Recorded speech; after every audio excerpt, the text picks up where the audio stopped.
Fitur yang penting di dalam bahasa pemrograman salah satunya adalah fitur komen atau komentar. Komentar ini memungkinkan kita, si pembuat skrip, memahami apa yang kita tuliskan ketika kita membaca skrip kita beberapa waktu ke depan. Misal, kita menuliskan skripnya saat ini, kemudian 3 bulan ke depan kita membaca lagi skrip yang kita buat. Nah, yang namanya programming, apalagi sifatnya kompleks, maka akan ada kemungkinan kita lupa pada beberapa detail yang telah kita sendiri yang membuat. Nah, oleh karena itu, fitur komen itu membantu kita mengingatkan kembali atau memberikan keterangan tentang apa yang dilakukan pada perintah tersebut. Nah, fitur komen itu dibuat dengan tanda pagar. Sebagai contoh di sini misalkan komentar yang saya buat adalah mencetak string hello world. Nah, misal di sini adalah membuat variabel. Nah, kalau kita jalankan, maka dia tidak akan ada yang berubah dari dibanding dengan kita tidak membuat komentar, karena komentar ini memang tidak dijalankan di perintah eksekusi. Fitur komentar ini hanya untuk ditujukan kepada si pembuat skrip itu sendiri ataupun si pembaca skrip ini nantinya. Baik, berikutnya kita akan membahas tentang updating nilai variabel.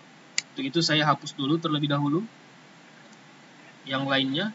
Nah, sebelumnya kita sudah membahas tentang beberapa variabel yang kita namai dengan variabel 1, variabel 2, dan variabel 3. Nah, variabel 1 kita berikan nilai 12 berupa bilangan bulat atau integer, sedangkan variabel 2 itu adalah string yang nilainya adalah belajar, dan variabel 3 adalah suatu boolean yang nilainya adalah true.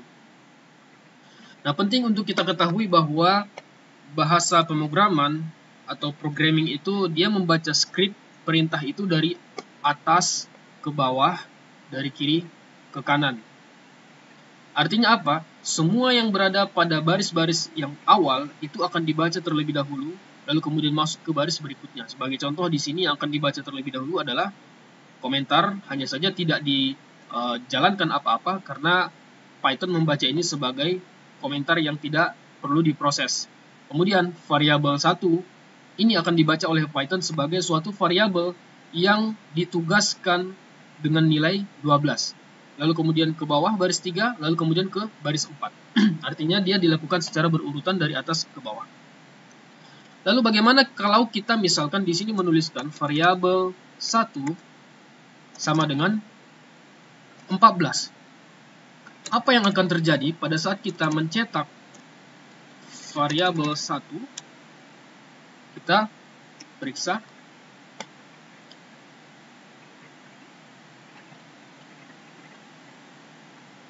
Nah, di sini kita bisa lihat ketika kita print variabel 1 yang muncul adalah 14. Nilai 14, dan itu bisa kita cek dari nilai terakhir yang kita input ke dalam variabel 1 tersebut. Jadi meskipun variabel 1 itu awalnya diberi nilai 12, karena di bagian yang paling akhir kita memberikan nilai variabel 1 sebagai 14, maka ketika variabel 1 ini di print, yang muncul adalah 14 atau nilai terakhir. Dan itu sama dengan variabel lainnya.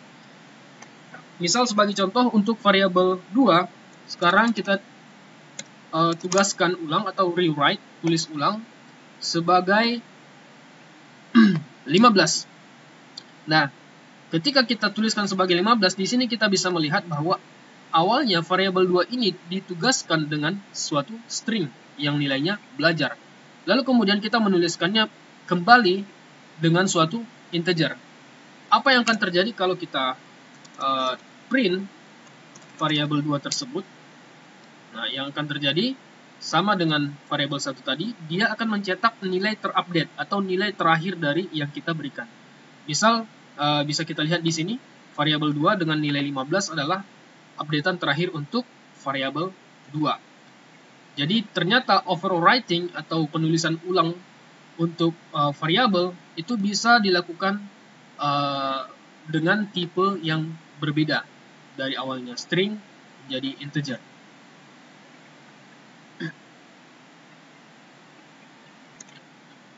Lalu sekarang kita mencoba bermain-main dengan algoritma. Sebagaimana kita ketahui bahwa algoritma itu adalah suatu urutan langkah-langkah yang logis untuk menyelesaikan suatu persoalan atau permasalahan.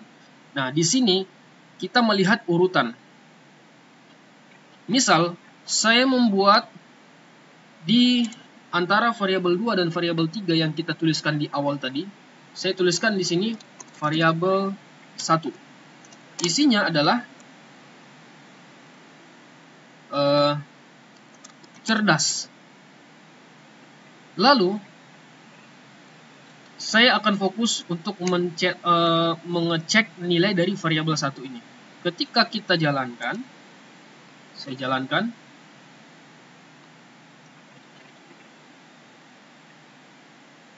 yang muncul di sini adalah 14. Yang muncul adalah 14. Kenapa? Mari kita periksa. Dan kita ingat tadi definisi dari algoritma, urutan langkah yang logis. Maka kita, sebagaimana penyampaian di awal, program itu akan membaca urutannya dari atas ke bawah, dari kiri ke kanan. Nah, dari sini kita cek, variabel 1 awalnya ditugaskan dengan nilai 12. Lalu kemudian, variabel 1 ditulis ulang dengan suatu string atau teks. Nilainya adalah cerdas. Hanya saja, variabel 1 masih dituliskan kembali dengan nilai 14 yang berupa integer. Dan itu merupakan updating terakhir dari variabel 1. Sehingga ketika kita mencetak variabel 1 dengan perintah print, yang muncul adalah nilai terakhirnya. Meskipun kita terakhir kali mengedit itu pada bagian atas. Jadi, program itu akan membaca sesuai dengan urutan yang tampil pada baris perintah. Meskipun kita terakhir kali mengisi dengan nilai cerdas di sini, sebagaimana yang teman-teman lihat tadi, saya mengetik ini lebih akhir dibandingkan dengan ini. Hanya saja dia tetap membaca variabel 1 sebagai nilai 14, ya, karena membaca dari atas ke bawah. Nah, lebih lanjut lagi, bagaimana kalau saya menuliskan di bawah ini variabel 1 sama dengan semangat. Kira-kira kalau saya cetak, apa yang akan muncul? Kita perhatikan bersama-sama. Nah, ternyata yang muncul tetap 14. Sama seperti definisi dari algoritma tadi. Mari kita cek satu persatu. Nah, awalnya variabel 1 ditulis dengan nilai 12. Lalu kemudian diupdate dengan nilai cerdas berupa string. Lalu kemudian diupdate dengan nilai 14. Setelah itu dilakukan print atau mencetak variabel 1. Maka muncullah nilai terakhir dari variabel 1 itu tepat yang terakhir sebelum dia dilakukan print. Nah, yang terakhirnya itu adalah variabel 1 yang bernilai 14. Nah, itulah alasan kenapa yang muncul di bawah ini adalah nilai 14. Meskipun pada barisan berikutnya, pada baris perintah berikutnya, variabel 1 diupdate dengan nilai semangat, tetapi yang muncul di layar pada saat pencetakan ini dilakukan adalah 14, itu karena perintah print ini dilakukan setelah updating yang terakhir. Jadi kalau ditanya misalkan, sekarang ini nilai variabel 1 itu apa? Jawabannya, nilai variabel 1 saat ini adalah semangat. Kenapa? Karena ini adalah nilai terakhir yang diupdate. Hanya saja, kenapa yang muncul 14? Karena pencetakan sudah dilakukan sebelum pengupdatean yang terakhir. Maka pencetakan itu mengacu pada update sebelumnya yang terakhir. Jadi kita bisa lihat di sini nilainya adalah 14 yang muncul.